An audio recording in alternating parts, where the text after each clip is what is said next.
যে ব্যক্তি দুনিয়ার জন্য দুনিয়া করে আল্লাহ পাক তাকে ইহকাল পরকাল দুটোই নষ্ট করে দিবেন। যে ব্যক্তি পরকালের জন্য দুনিয়া করবে আল্লাহ পাক তার দুনিয়া গুছিয়ে দিবেন, আখিরাতও গুছিয়ে দিবেন ইনশাআল্লাহ।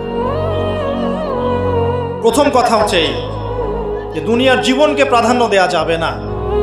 দুনিয়ার জীবনের প্রতিটা কাজ আপনি একটা উদ্দেশ্যই করবেন, সেটা হচ্ছে আল্লাহ সন্তুষ্ট। বিয়ে শাদী করেছি কেন? আল্লাহর জন্যে। পরিবার গঠন করেছি কেন? আল্লাহর জন্যে। সন্তান নিয়েছি কেন? আল্লাহর জন্যে।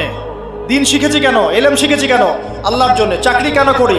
আল্লাহর জন্যে। প্রতিটা কাজ ইবাদত হবে যদি আপনি মুহাম্মদ সাল্লাল্লাহু আলাইহি ওয়াসাল্লামের তরিকা মেনে চলেন।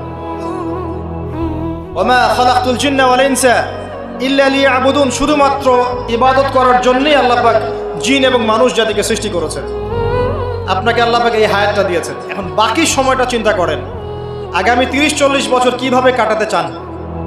দুনিয়ার জন্য বাঁচবেন না আল্লাহর জন্য বাঁচবেন?